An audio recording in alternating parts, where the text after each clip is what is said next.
Welcome back to TemTem. This is episode 2 of this series.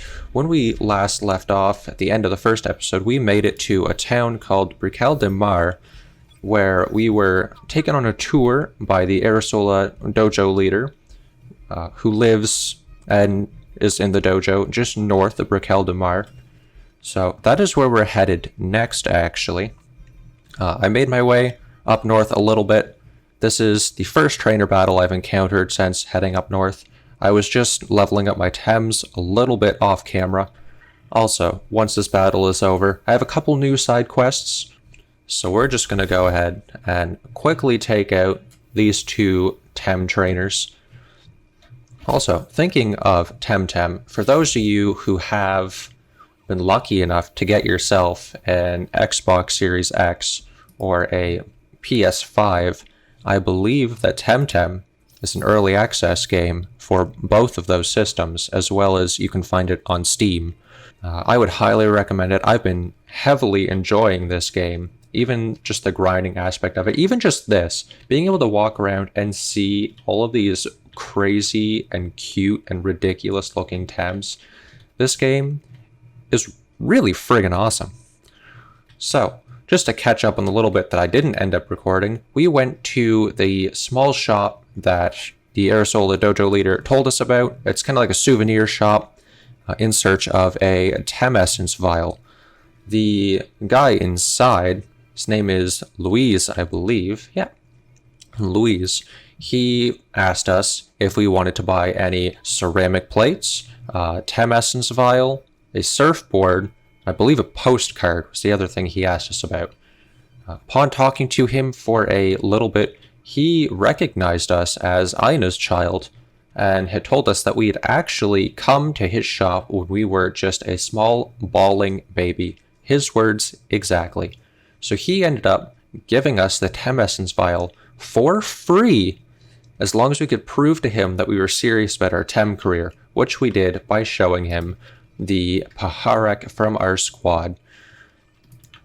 We then went up north here a little ways to the university. We might go in, heal up our not Pokemon. Oh man, we're starting early today. Heal our Tem up. We're going to come in here, quickly heal up our Tem after that initial battle. Smazy took a good amount of damage. If I look on the map, it looks like there's a question mark down here, and I can't get through the water yet. From what Louise was saying in his shop, I believe I need to acquire a surfboard to get over the water. And from the few people I've seen surfing, that would also tell me that I believe I'm correct in assuming that. So for now, let's head north until we got a couple more of these quests filled out, because the Arissola dojo is up north.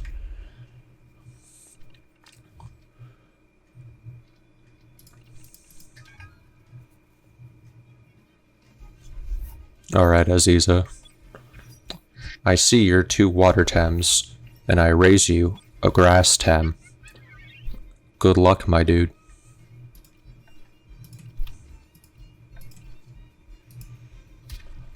Oh, she only has 2 Tems too. I almost feel bad for Tem trainers. Only have 2 Tems. I mean, especially when they're 4 or 5 levels below your own Tems. Oh, that's not going to be very effective. I also appreciate how this game, I've talked about the things I've liked about this game a little bit, but it lets me go back in the double battles. So in case I'm acting too hastily and forgetting that Saipat is not only a water Tem, but also a martial Tem, I'm able to undo the silly mistakes that I make. Alright. If I look at the map, I believe the orange lines are the rock walls that we saw. Was it down here? Yeah, farther down here. There was that one section we couldn't get up because we needed climbing gear. That was this section here. And these orange lines up here are the same. So, as much as I want to fight this guy, I don't think I need to. But this is exciting. We got a Genki, who is a new Tem to us at least. I fought a couple of them, but I have yet to actually catch one. So let's hope...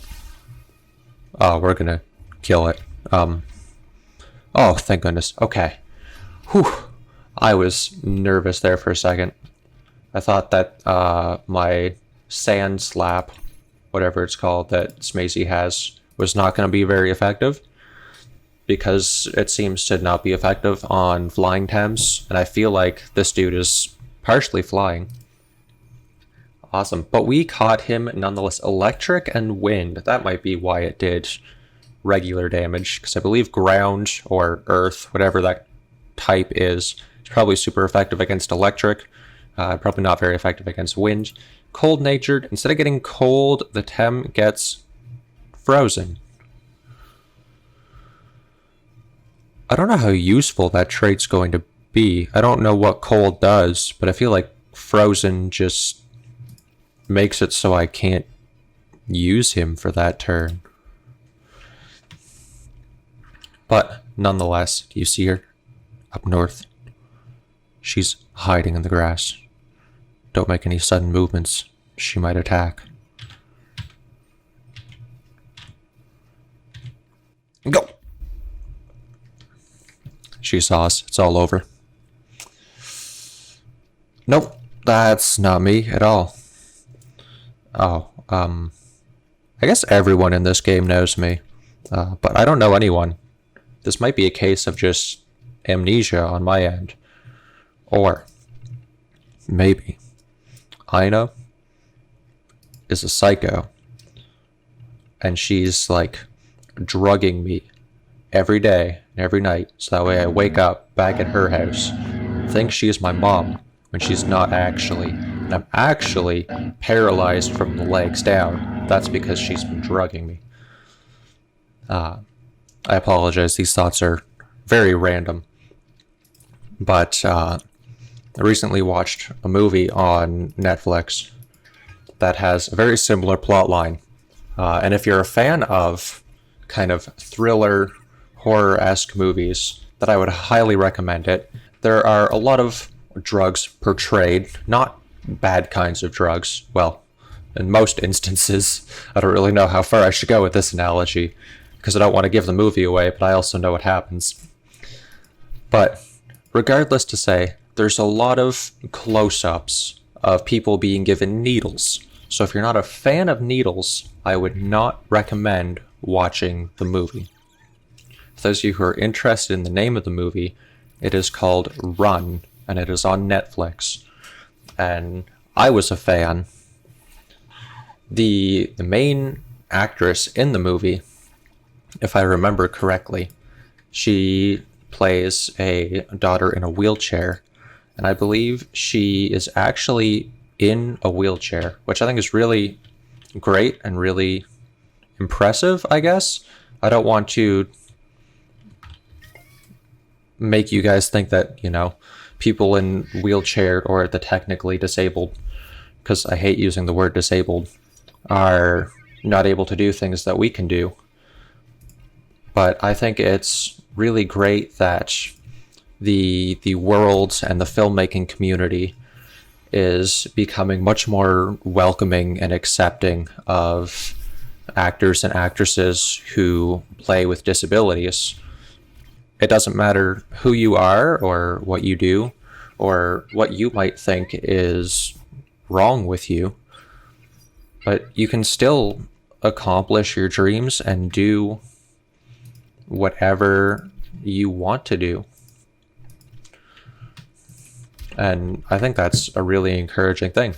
Like, I used to work in kitchens. I worked all through high school working in different kitchens across the kind of town that I live in.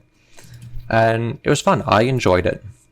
I learned a lot of really great skills. And for those of you who want a job that if you put a lot of work into it, a lot of effort, you get a lot back from it, working in a kitchen is something that I would highly recommend. Originally, it was something that I figured that, yeah, I'm just going to do this forever. This is going to be my career, just working in kitchens. And I was debating whether or not I wanted to go to school for it. And then I had a guy I was working with who I had a good relationship with. He just looked at me one day. He's like, no, go to school, get your education. Don't just accept that you're going to work in a kitchen for your entire career. Like, try to become just more than that, because I was just fine settling with working in a kitchen. And playing games was something I always enjoyed.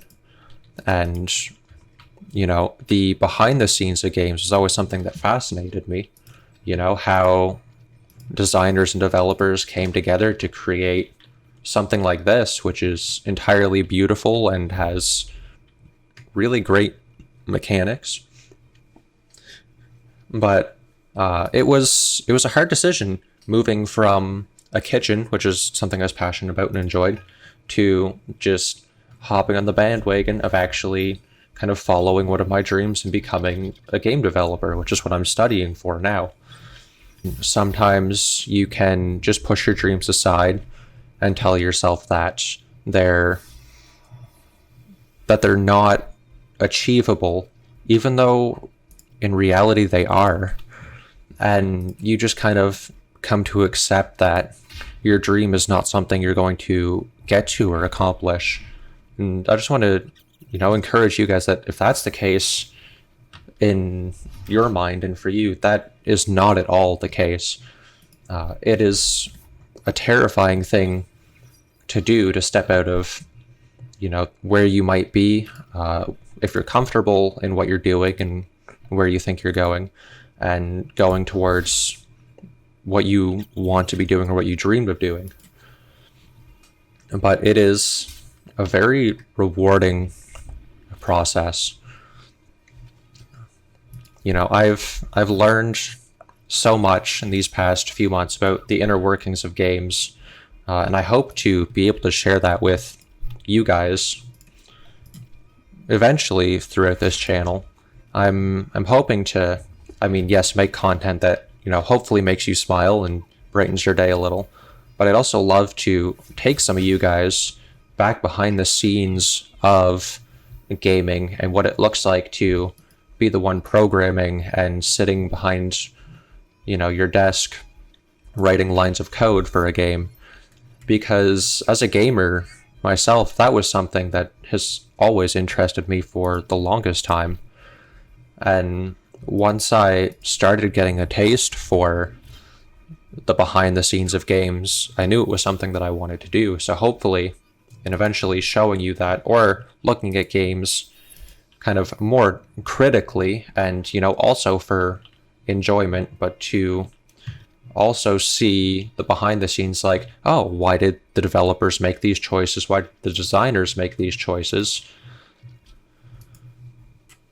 Anyways, I will stop going on and on and on about what I'm doing with life currently, and we can hop more into the life of Malak, the apprentice TemTem trainer.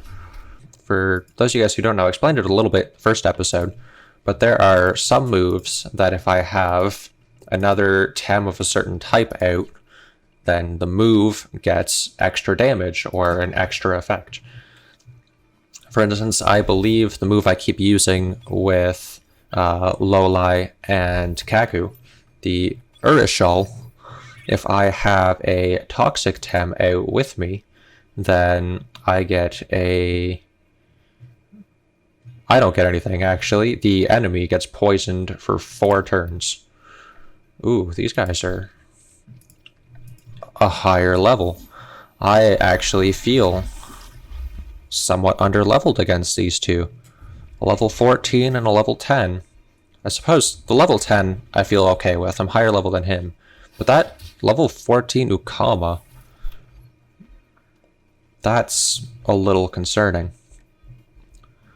Now I think if I was to use a move, that Ukama is going to use the same move they used last time and take me out. So I'm going to play it safe and balm my Kaku. Oh, Calibus, you suck. the move that Calibus used last turn exhausted my Lowlie, so I couldn't actually take out Ukama. Oh shoot, I forget if Ukama goes before we do.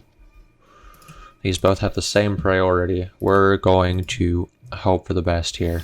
Oh, thank goodness. Oh, Ukama didn't decide to attack us. We got very lucky there. So we're able to take out that level 14. Feels really good. Lowlie survives on 2 HP from poison. Oh my goodness, we are getting so lucky this match. Lowlie, yeah, no, you're gonna swap out. He is, I want to say, at least a water tem. I don't know if he's a toxic or something along those lines, but I know Saipat is a water tem. So at the very least, if he target Lowlie, he's gonna now hit Saipat, which will hopefully save us and not do a ton of damage. That ability is so annoying. Toxic skin. Oh, I want to hit you with Kaku, but I feel like if I do that, Kaku's gonna go down. But I think we have to. We need to sacrifice Kaku, so that way we can take out Calibus. Oh, we just have to hope that the poison doesn't do 6 damage. It did. Oh, that's rough. But that's okay. We still won that Tem battle. All it really means is that Kaku didn't get as much experience, which is a little irritating. I would have loved if Kaku could have gotten some of that experience from carrying the team. So here's something I was talking about the first episode. This is a maxed SV Pigapec. You can see that the 50 is outlined in blue some, which means that it has the most stamina that it could possibly have. I also appreciate that this game throws out a bunch of these tutorial things for you, as you saw the Tem Essence vial over there. Almost seemingly when it thinks that you could use them. I think it's a really good tool that developers use for players. Because it's like, hey, you just got this new item, and we explained to you how to use it. But in case you forgot, here's a more in-depth explanation of how to use that object.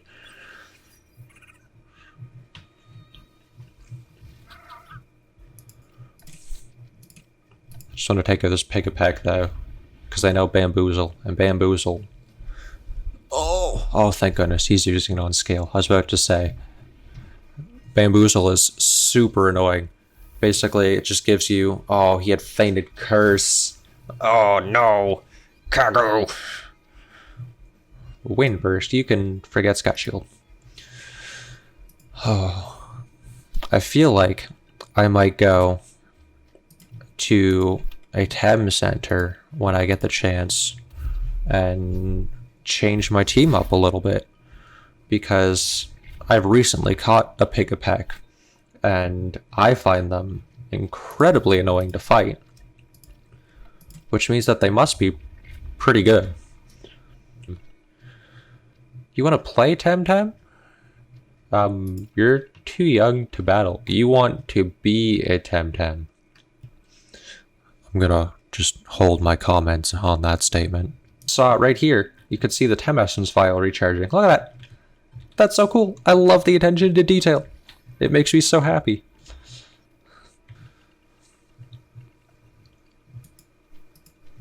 Do I have a choice in this? Because I know that you love to fight, but I'm actually looking for someone.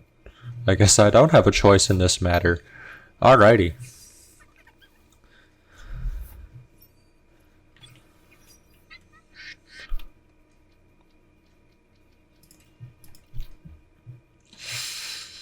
Oh, I don't think Saipat is going to be able to do too much to these two.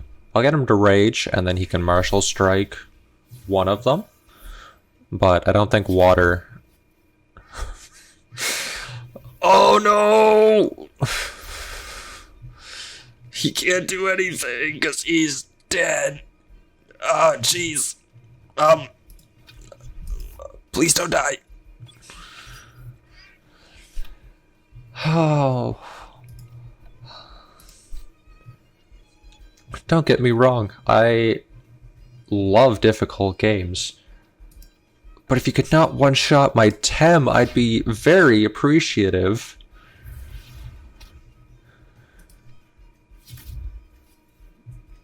It does so much damage. Stop, please. Just let my Tems be.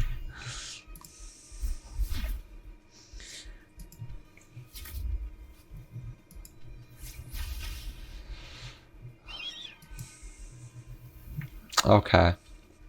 This isn't looking too good for us, guys. But I believe in Tuai. Tuai has gotten us out of a couple of rough situations, because... Oh, it's going to take 2 turns for Shrill Voice, though. Ooh, Tuai. As long as you live this round, I think we'll be okay. Smazy, I'm sorry. You had to go, buddy. Tuai is the only saving grace we have left.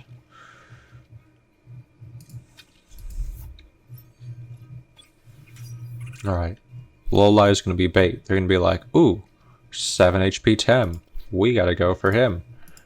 And then Tuai is just going to... Thank you, Lolai, for going first. Not that it matters too much. Tuai goes right after, takes the 2 of them out.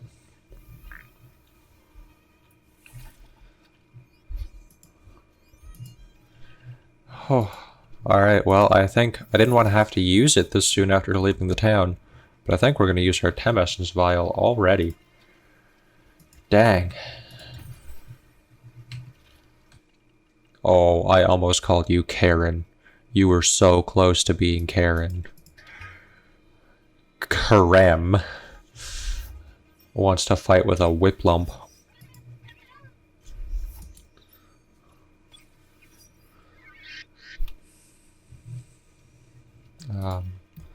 Let's just go ahead, use some grass. We'll get Saipat ready. Thank you for doing half. Oh, yes. I forgot that Saipat had Amphibian. Basically, whenever he gets hit with a water move, his speed and attack increases. So now that he's raged, he has 3 attack. Oh. Saipat, I was so hyped. You had like a 3 boost to your attack, and you still did almost nothing. Yes! Yes, we got a Kaku evolution! Yes, I've been waiting for this. Yes, we got Saku now.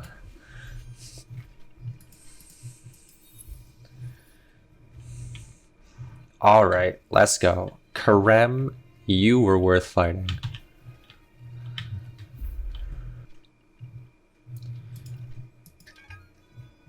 Let's go. Valeria.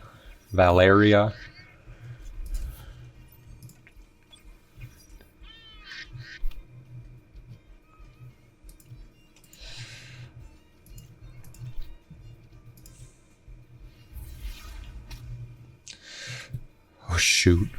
Okay, his raged.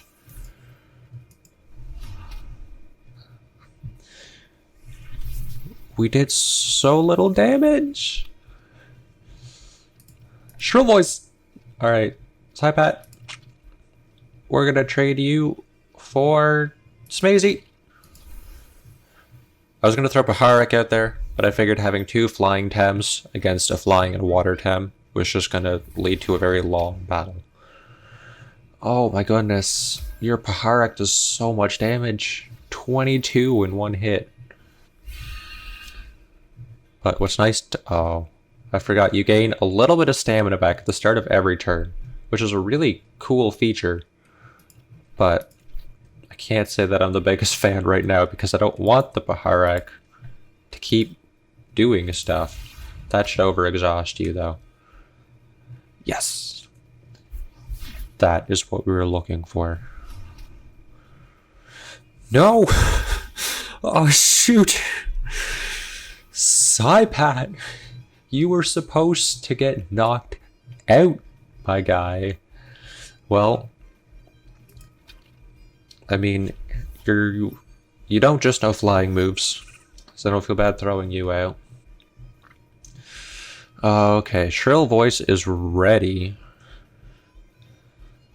But no, we're gonna do this. We're gonna go.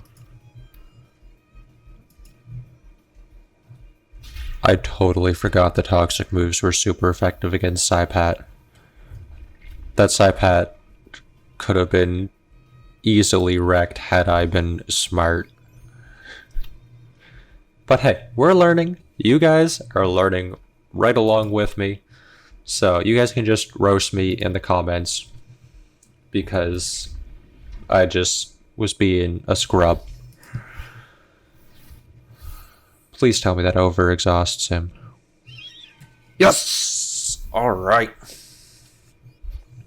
Now, unfortunately, we don't have our Tem Essence file with us anymore. So if I look at the map... Oh, I still have so far to go. Okay, but there's a health station up there.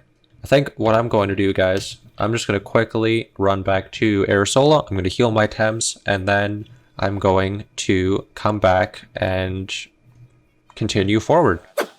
Alright, guys, we are back.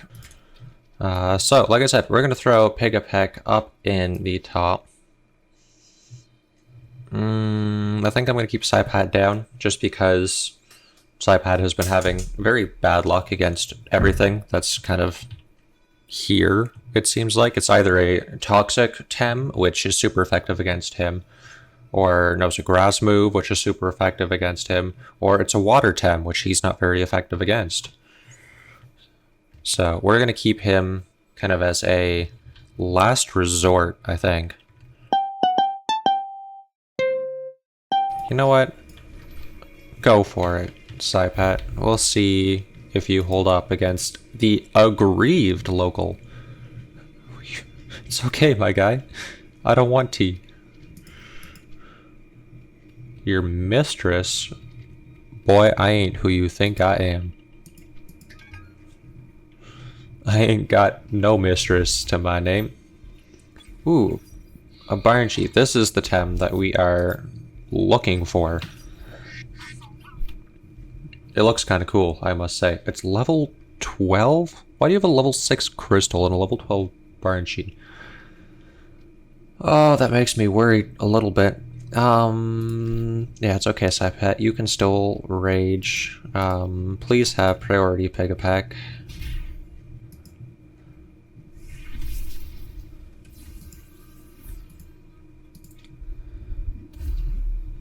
Awesome. Guys, I totally recommend picking this game up for yourself and checking it out. My jaw drops so often just at everything this game throws at me, whether it's the Tems the people have, or just realizing that I feel like I'm over leveled and then going into a Tem battle and realizing that they have like a level 18 Tem, which is 5 levels higher than mine. If this is the case right now, I'm gonna be very upset. Oh, sorry, not level 18, level 20 TemTem. Why? Just why? That's all I want to know. And it knows Bamboozle. Why? Why does it know Bamboozle? Why? Why is this the thing?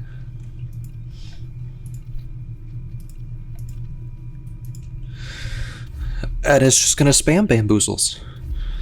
It's just deciding that it's gonna spam Bamboozles. This is the absolute worst. Thankfully, though, this game runs on stamina, which I'm very, very happy with. Because even if it uses Bamboozle, it's gonna overexert itself. But it's still bad. I nibble at you with my pick. I will nibble you to death. Alright. So now the hope is that it just overexerts itself and faints from overexertion. That could actually happen right now. This might be great. Oh, it's so close, but that's okay. Nibbled to death. I called it. Get out of here.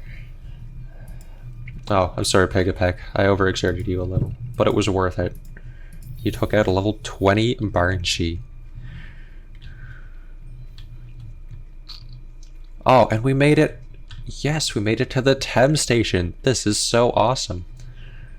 So guys, what I think I'm going to do, now that we've heard word of this mistress who seems to be upsetting all the locals, I think that I'm going to end this episode here. This is a good checkpoint to end it on. I didn't mention this in the video, but I wanted to throw out a shout out to Purple Coffee Animations.